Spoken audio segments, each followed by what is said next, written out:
Hello there everyone, welcome back to James Redmond TV, and I don't like the way that my wires are all mangled up. And welcome back to another Redmond Roundup. Oh yes, baby boy, we're in another video, another episode of countless news and a little bit of editing, because we're quite lazy here on James Redmond TV. Smash a like if you enjoy, but only if you enjoy, and let's get into today's Redmond Roundup. So some more devastating news as money is lost. Now, do I ever bring up the fact that Liverpool are a sell-to-buy model? Now, and if this is something that we agree on, if we can both agree Liverpool are sell-to-buy based on recent history, based on words that have came out of their own mouth, why are we letting so many players go for free? Because recent reports from James Pearce say that Thiago and Matip, obviously they've only got a year left on their deals. In 2024, those deals will be over.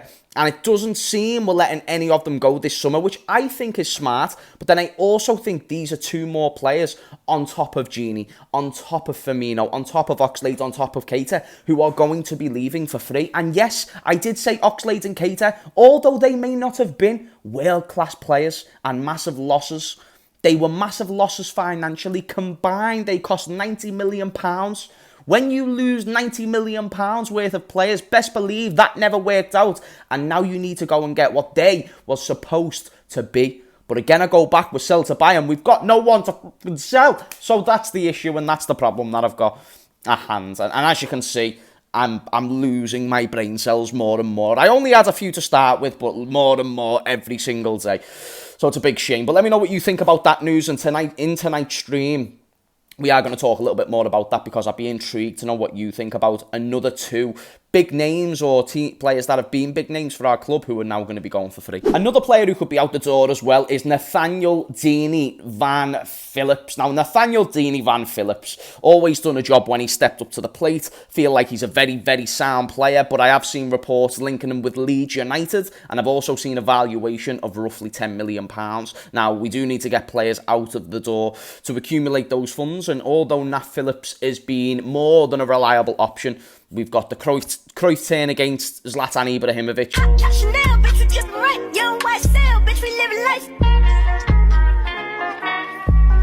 We've got countless performances. I believe he's had multiple games where he's cut his head open. Proper old school centre-back.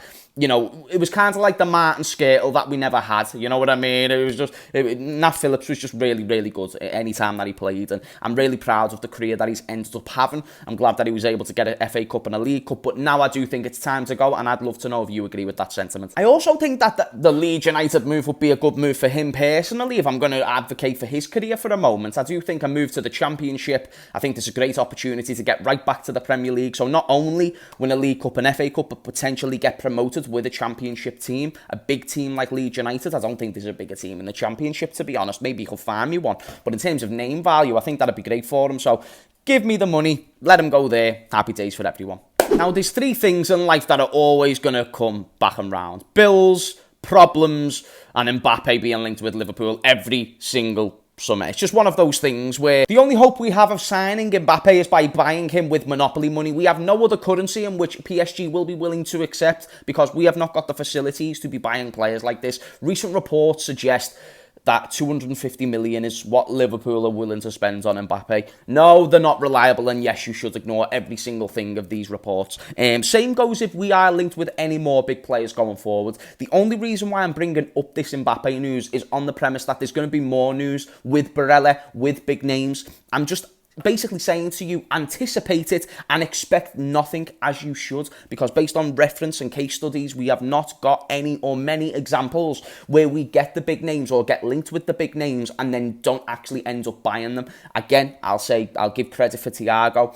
I'll give credit for a couple of other people. Fabinho, I think that was a big name coming into the club. But otherwise, I think we've massively lacked on bringing in established world-class DM centre-backs and all these players. So I'm devastated, to see that fans will fall into these type of news traps, and there's actually fans out there believing Mbappe to Liverpool could happen, and that we've actually got 250 million plus 50 million worth of add-ons to buy a player who's on 12 months left of his contract. So I don't see it happening. I also would never see the idea of Mbappe playing in the Europa League, but I'm just basically setting you up to expect that we are going to have more links with these big name players, and then not only are we going to be linked with them, we're not going to buy them, and then when we're linked and we don't buy, there's an issue there, because some of these links, again, there's no smoke without fire. There's we actually was linked with Mbappe. Mbappe came out and said, yeah, I was in communications with Liverpool.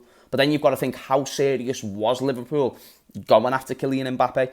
And then how serious are they for all these other big names that we're going to have to get? And if you're not upset by not getting big names, fine, because you're thinking from a standpoint of, okay, we don't just need big names for success. But then I will respond, one Premier League in 30 years. Maybe a different approach, maybe what is necessary to increase the volume of trophies in this football club. But that is just to be thought-provoking. Now, as we know, on the Redmond Roundup, I like to change it up, talk about other teams. I thought one of the more interesting topics of recent time is Harry might be going to Bayern Munich, might be going there for a price of around £80 million, but the first bid was rejected, according to Fabrizio Romano. I think Bayern Munich came in with €77 million, so £70 million. Bayern Munich rejected. Spurs rejected Bayern Munich, and then Harry Kane is now still a Spurs player. If you're a Spurs fan, I'm aware of Harry Kane's situation. I believe there's a year left on his contract, possibly. If I'm wrong about that and it's more than fair enough, maybe there's more of an incentive to keep him. But here's what I'm thinking. I'm thinking, okay, Tottenham aren't getting much better, but they are a high revenue making team, and in recent times, at least Levy's been a bit more willing to spend a bit more cash. But that's only in recent times, and there's no thing to suggest that he's going to continue that volume of spending, no matter the revenue that football clubs make because of the stadium. So I think it'd be productive to start something new without Harry Kane. The Harry Kane era never worked with him. You know, Harry Kane kept Spurs relevant, if you want to use that word, but, you know, kept them in those conversations for European football. I think this was the first season Spurs didn't get European football since 2009 or something. And if it weren't for Harry Kane, that would have been a lot earlier. So, great servant, done the job that he needed to do. Couldn't quite get a trophy. But I think Spurs fans would love to see Harry Kane go and get a trophy in Germany, which is pretty much guaranteed if you go to Bayern Munich.